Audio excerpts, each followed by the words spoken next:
आज हम एक ऐसी अर्बन लेजेंड की चीर फाड़ करने वाले हैं जो किसी के भी रोंगटे खड़े कर सकती है।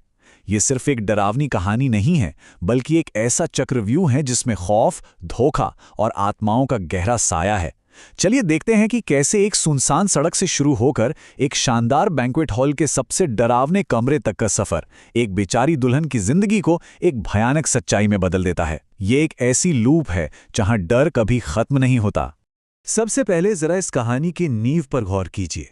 एक बहुत ही अजीब और डरावनी चेतावनी। वो दुल्हन नहीं, असल में एक आत्मा होती है। सोचिए, आधी रात का वक्त एक अकेली दुल्हन किसी सुनसान हाईवे पर मदद मांगती हुई नजर आए।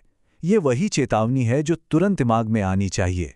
ये लाइन एक माहौल सेट करती है और बताती है कि जो कुछ भी हम आगे देखने वाले हैं उसमें इंसानी दुनिया और आत्माओं की दुनिया के बीच की लकीर बिल्कुल धुंधली हो चुकी है।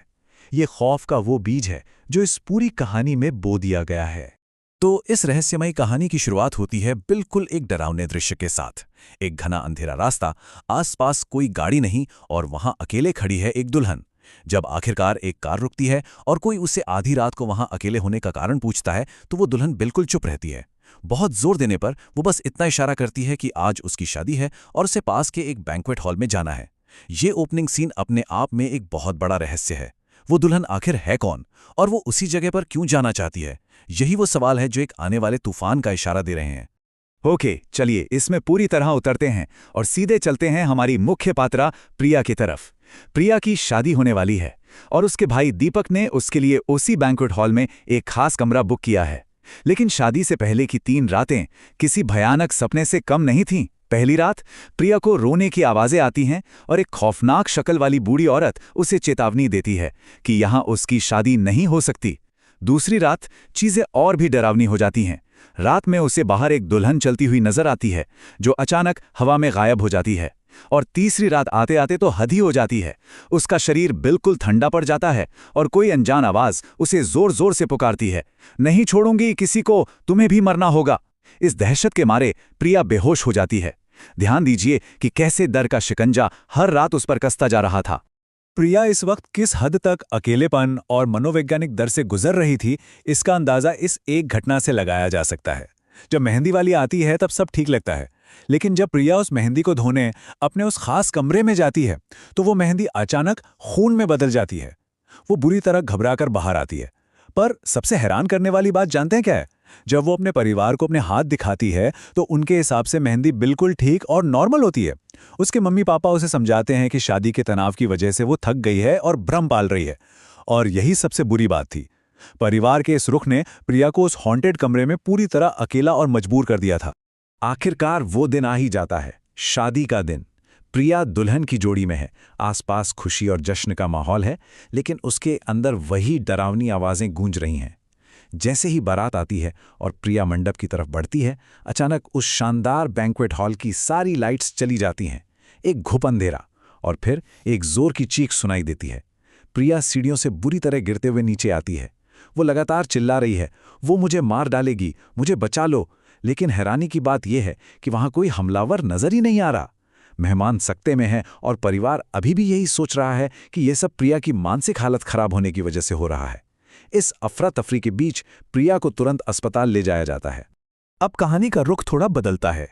जब सब अस्पताल में थे, प्रिया का भाई दीपक समझ जाता है कि कुछ बहुत बड़ा झोल है। वो सच्चाई जानने के लिए 3 जल्दी कदम उठाता है। पहला, वो उस ब्लैकआउट के वक्त की सीसीटीवी फुटेज देखता है और उसके होश उड़ जाते हैं। प्रवेश द्वार पर किसी ने हमला ही नहीं किया था, कैमरा में वहां कोई था ही नहीं। दूसरा कदम, वो तुरंत भागकर बैंक्वेट मैनेजर के पास जाता है और इस जगह के डार्क पास्ट यानी काले अतीत के बारे में सख्ती से पूछता है। और तीसरा, मैनेजर की बात सुनकर वो सीधे इंस्पेक्टर जय के पास जाता है, जिसने सालों पहले वहां का एक मिस्ट्री केस संभाला था। यहां सबसे महत्वपूर्ण बात आती है जो मैनेजर ने दीपक को बताई थी। ये नंबर 5, ये कोई आम नंबर नहीं है। मैनेजर बताता है कि ठीक 5 साल पहले बिल्कुल इसी दिन इस बैंक्वेट हॉल के उसी खास कमरे में जिसमें प्रिया रुकी थी, एक बहुत ही भयानक घटना हुई थी। गीता नाम की एक लड़की की शादी हुई थी और शादी की ही रात उस दुल्हन ने खुद को उसी कमरे में जलाकर खत्म कर लिया था। ये नंबर 5 इस पूरी कहानी का सबसे बड़ा टर्निंग पॉइंट है। ये साफ कर देता है कि आज जो हो रहा है वो उस भयानक अतीत से जुड़ा हुआ है। इन सब के बीच दीपक को याद आता है कि प्रिया ने उसे एक बूढ़ी औरत के बारे में बताया था जो उसे लगातार वार्निंग दे रही थी। जब दीपक पूछताछ करता है तो पता चलता है कि वो बूढ़ी औरत उस बैंक्वेट हॉल के ठीक सामने वाले एक छोटे से घर में रहती है। और जब दीपक उसके पास जाता है तो सारे धागे खुलने लगते हैं। वो बूढ़ी औरत कोई और नहीं बल्कि 5 साल पहले मरने वाली उस दुल्हन गीता की सगी माँ थी। और सबसे बड़ा रहस्य जो उसने दीपक को बताया, उसने सब कुछ बदल दिया। उसने कहा कि गीता ने कभी आत्महत्या की ही नहीं थी। एक माँ का दिल जानता था कि उसकी बेटी गीता कभी खुद को आग नहीं लगा सकती थी। तो अब इस मोड़ पर आकर एक बहुत बड़ा सवाल खड़ा होता है, एक ऐसा सवाल जो किसी को भी बेचैन कर दे। अगर गीता ने खुद अपनी जान नहीं ली थी तो आखिर उस रात 5 साल पहले उस कमरे में ठीक ठीक हुआ क्या था? उस आग के पीछे आखिर किसका हाथ था? और उसकी आत्मा 5 साल बाद ठीक प्रिया की शादी में क्यों वापस आई? इन सवालों का जवाब इस पूरे डीप डाइव का सबसे भयानक हिस्सा है। जरा दिल थाम लीजिए। जब दीपक 5 साल पुरानी उस शादी की तस्वीरें देखता है तो अचानक कहानी का पूरा रुख ही पलट जाता है। एक फोटो देखकर उसके पैरों तले जमीन खिसक जाती है। ध्यान से देखिए, 5 साल पहले गीता का दुल्हा और आज प्रेजेंट डे में प्रिया का दुल्हा, ये दोनों अलग अलग इंसान नहीं हैं।